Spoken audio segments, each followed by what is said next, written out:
Assalamualaikum warahmatullahi wabarakatuh. Eee, Ra,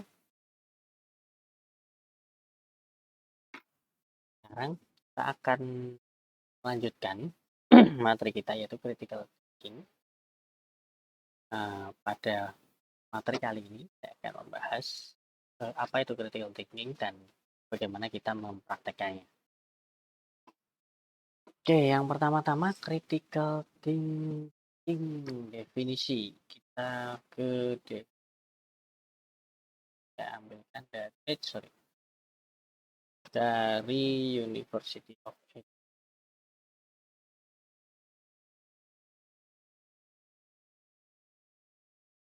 Oke, apa sih critical thinking? Hmm, Critical thinking is the art of making clear reasoned judgment based on interpreting, understanding, applying, and analyzing data from observation, reading, and experimentation. University of Edinburgh.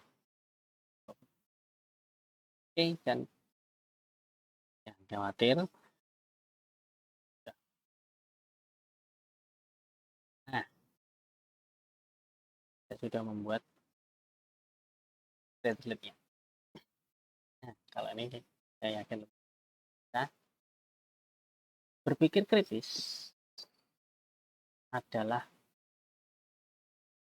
seni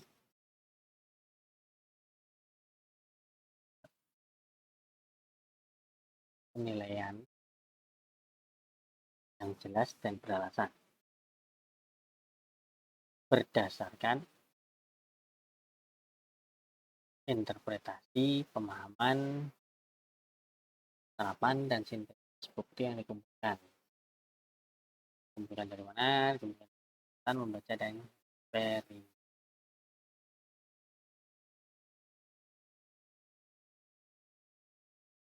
Cukup baca yang saya garis bawain.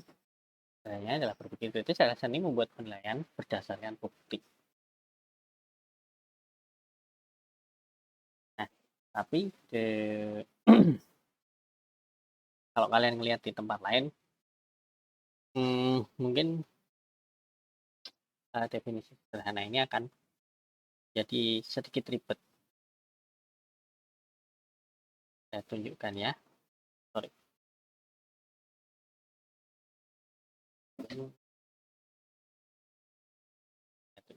Nah, ini saya dapatkan dari academicenglishuk.com critical.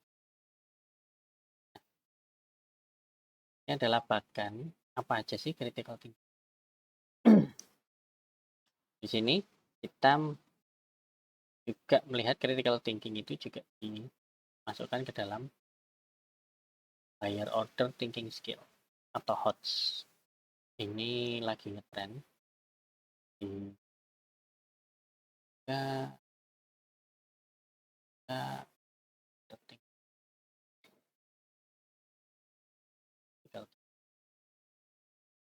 apa aja critical thinking ya, yang adalah analisis,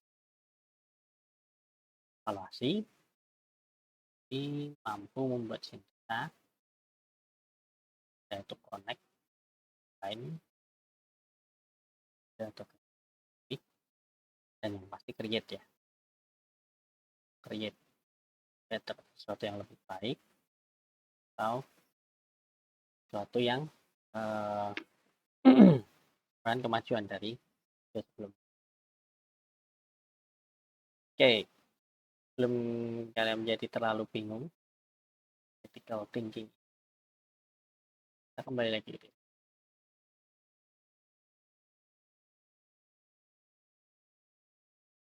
Yang harus kalian ingat,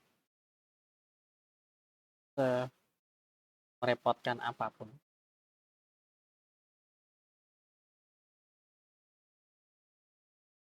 bahkan yang tadi yaitu higher order thinking skill tadi, dan berpikir kritis adalah seni penilaian berdasarkan bukti. Membuat penilaian itu caranya bagaimana? Caranya ya tentu saja yang kalian Kita lihat di pakan tadi.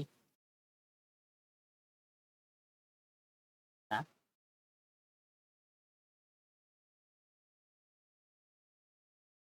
evaluasi. Kemudian kalian sintesa atau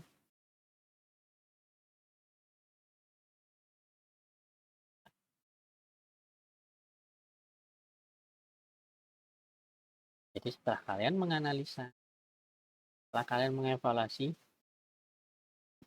kalian bisa menentukan apakah kalian mau mensintesa gagasan-gagasan yang ada atau kalian mencipta sesuatu yang baru dari gagasan yang ada. Kalian bisa create sesuatu yang makan inovasi atau sekedar memperbaiki keadaan.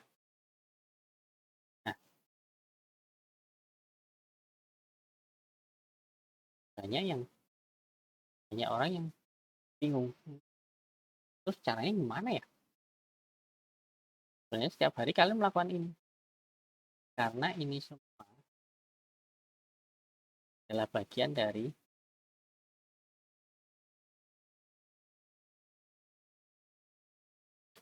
problem atau memecahkan masalah. Setiap hari kasih kalian melakukan. Misalnya kalian mau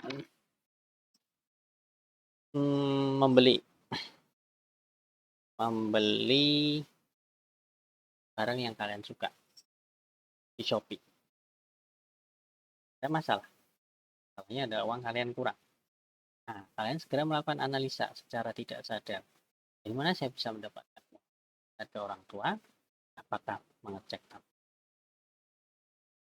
atau saya bisa meminjam dari teman? Dan kalian langsung melakukan evaluasi saat itu. Apabila orang tua, apa risikonya? Apakah saya berikan atau saya akan terima? Kalau minjam teman, apakah teman saya mau atau tidak? Ataukah teman saya malah menagih utang yang sebelumnya jika kita punya? Saya juga mengevaluasi kira-kira berapa saldo yang ada atau di tabungan. Dari situ kalian bisa buat sintesa keadaan kalian. Saya bisa menggabungkan misalnya solusinya yaitu pertama, uang di tabungan saya memenuhi 50% dari kebutuhan dan Shopee. Nah, yang 50% lagi ya kan kita orang tua untuk menalangi. Bagaimana caranya? Saya berjanji untuk jalan sesuatu buat saya. Misal, saya akan membantu orang tua saya untuk membersihkan rumput liar di pekarangan. Kan dapat 20. Itu kalian sintesa. Walaupun kalian sudah create. Apa yang kalian create solusi dari masalah kalian. Terus pertanyaannya, karena ini kuliah teori komunikasi, bagaimana kita menerapkannya dalam dunia? Nah, kuliah teori komunikasi. Oke, saya akan pakai ini. Ini adalah buku dari Pak Ken Watanabe, yaitu problem solving one on bagus karena dia mempraktekkan critical thinking dalam 4 buah cerita. Saya nggak akan review, tapi strateginya akan saya jabarkan di sini, langsung kita praktekkan dalam mata kuliah kita.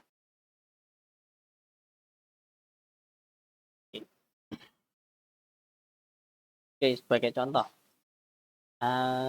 kemarin ada permasalahan. Oh, sorry, terlalu besar.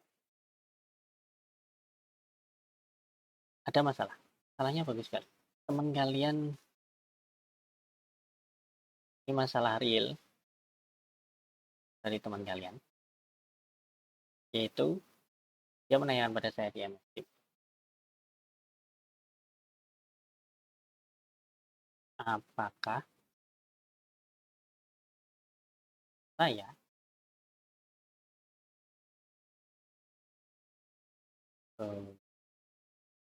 sebaiknya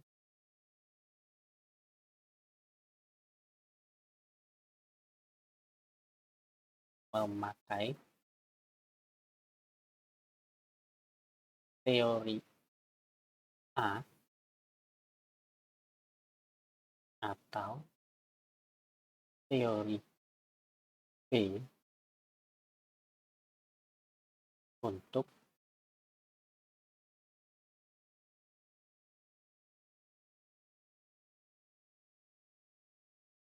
proposal saya. Oke, ini bagus sekali. Dia menanya, sebaiknya pakai teori A atau teori B.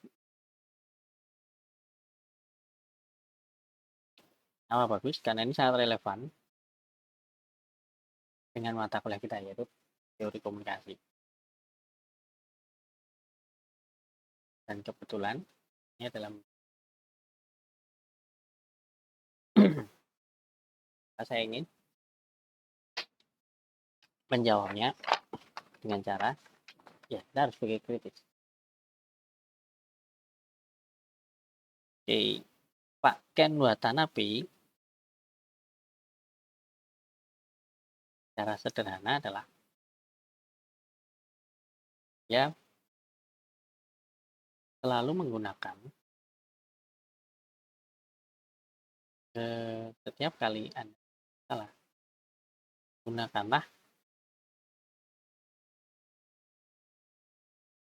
kerangka analisis atau kerangka atau bahasa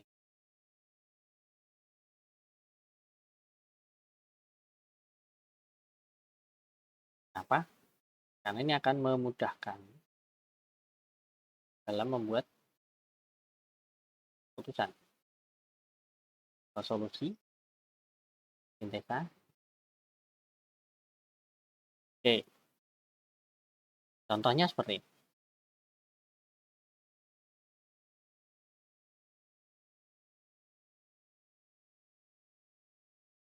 Teori A,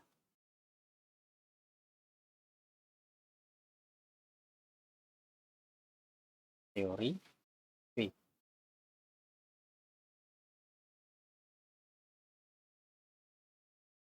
Bikin kerangkanya.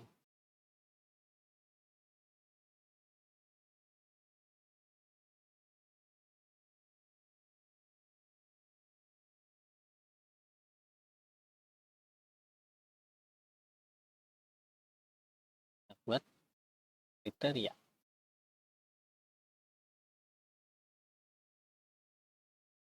Apa saja kriterianya yang cocok untuk pertanyaan ini.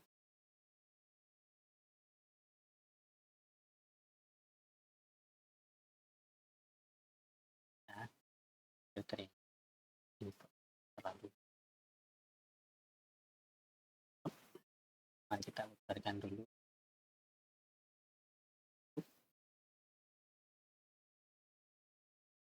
Ya,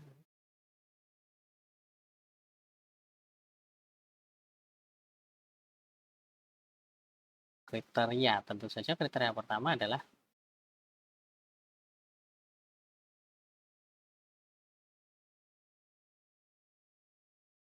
relevansi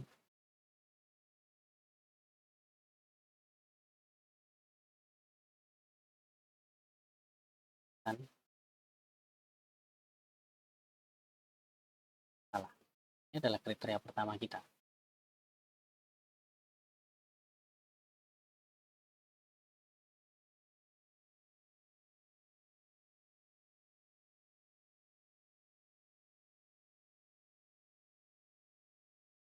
Kita nomor 2. Tentu saja ketersediaan referensi.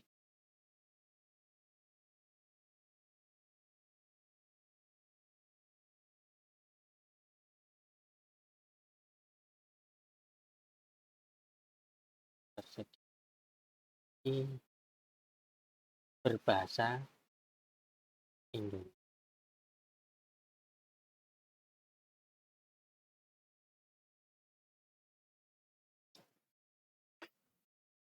Dan saya bikin lagi ya.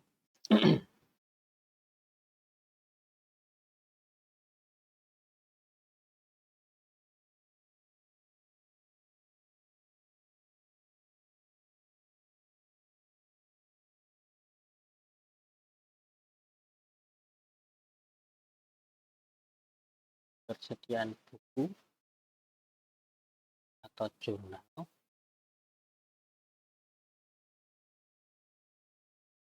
ya,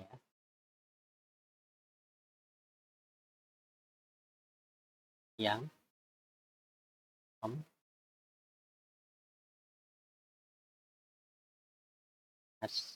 mengulas tentang teori tersebut. Bedanya nomor 2 nomor 3 Pak. Nomor 2 berasal dari web blog atau website dan lain-lain, tapi belum tentu berupa buku dan jurnal. Bisa dari buku ajar, bisa dari kuliah, bisa dari PowerPoint yang Anda dapatkan di Pinterest, tapi itu bukan berupa buku. Dan kalau buku dan jurnal bobotnya akan berbeda, kan lebih tinggi bobotnya ketika kalian menggunakan buku dan jurnal. Biarpun dalam bahasa Indonesia,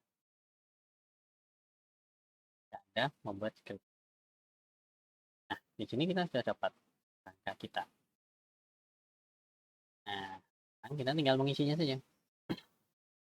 Relevansi. Nah, kalian bisa tambahkan relevansi misalnya seperti ini. Kalian beri tanda plus, plus, plus. Yang ini plus, plus. Kenapa plusnya 3? Tergantung rumusan masalahnya memang. Sebagai contoh, rumusan masalah kalian tentang strategi komunikasi pemasaran.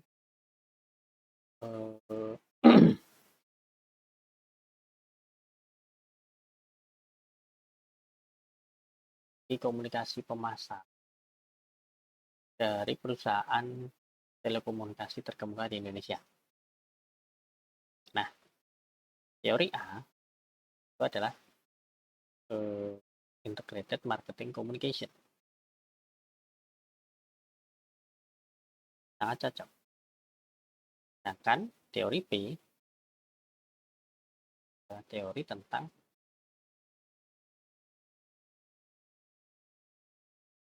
manajemen pemasaran. Ya, cocoknya itu kadang ada komunikasi.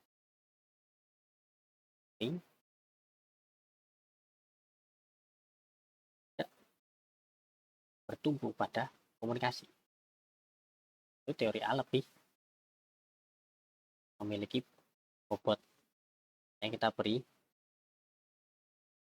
3 tanda plus dibanding teori B. Kalau teori B lebih bertumbuh. Oke, Yang nomor 2, ketersediaan referensi bahasa Indonesia. Kalian cek aja ini di Google. Kalau memang banyak, ya kalian berikan tanda plus teori B karena mungkin teori baru, biar tidak ada yang berbahasa Indonesia. Jadi nilai.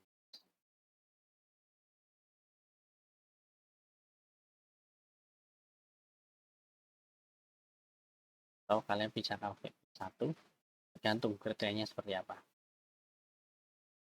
Nah, ini sangat sedikit, saya kasih itu. Banyak, saya kasihnya 3. Sangat banyak. Buku jurnal Indonesia yang membahas, karena ini teori lama, sudah banyak. Saya kasih 3. Di Google, saya ketemu jelasan Google.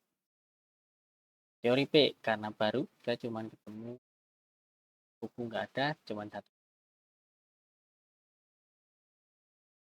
Oke, dengan kerangka seperti ini,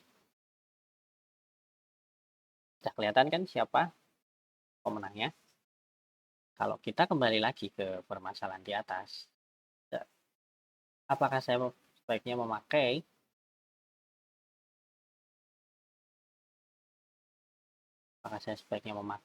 teori A,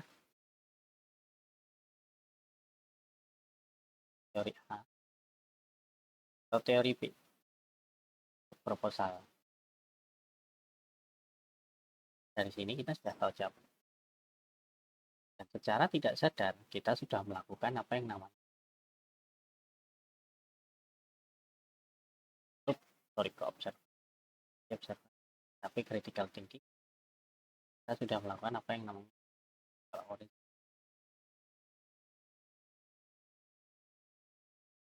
analisa, evaluasi. Ketika dari data-data yang terkumpul, kita sudah buat kesimpulan. Ini semua adalah bagian dari thoughts, their overthinking. So,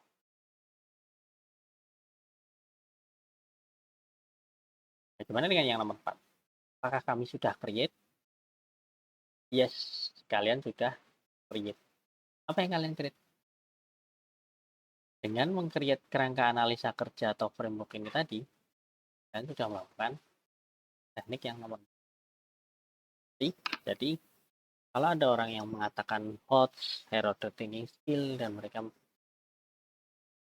menjelaskannya dengan kalimat-kalimat yang sulit, ingatlah bahwa itu sebenarnya problem solving dan kalian sudah melakukannya setiap hari secara tidak. Bedanya ketika Anda akan melakukannya di paper Anda harus menggunakan kerangka analisa. Kenapa? Karena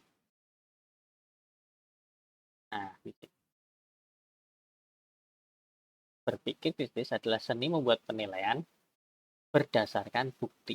Jadi ini ya, berdasarkan bukti. Garis bawain lagi. Seni membuat penilaian berdasarkan ini. Terus apa hubungannya dengan kerangka kerja kalian ini tadi? Dengan kerangka kerja ini tadi, kalian sudah membuktikan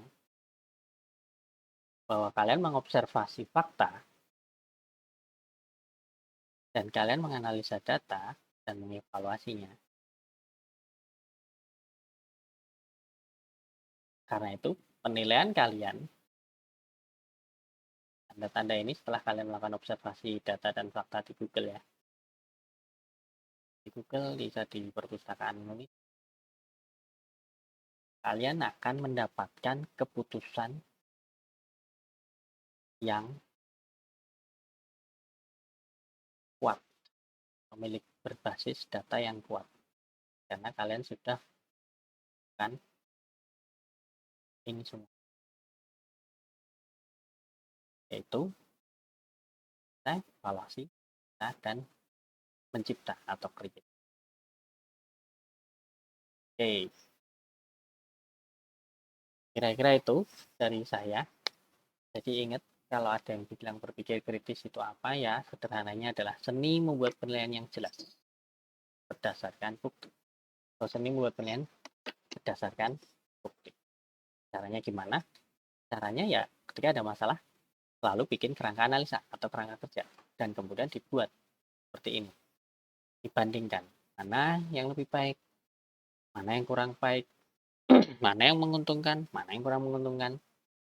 Kriterianya bebas, tergantung dengan situasi dan kondisi, serta solusi yang Anda cari. Contoh ini saya berikan, ini adalah mata kuliah teori komunikasi. Jadi analisa berpikir kritis ini sengaja saya sisipkan dalam materi saya supaya kalian bisa memilih dan memilah teori mana yang paling cocok untuk kalian gunakan dalam proposal kalian. Oke, kira-kira itu dari saya. Selamat belajar, selamat mengerjakan. Sekitar 3 minggu lagi nanti kita UAS. Saya harap materi ini memudahkan kalian dalam mengerjakan tugas dan harap kalian semua mendapat nilai. Oke, sampai di sini jumpa kita. Terima kasih. Assalamualaikum.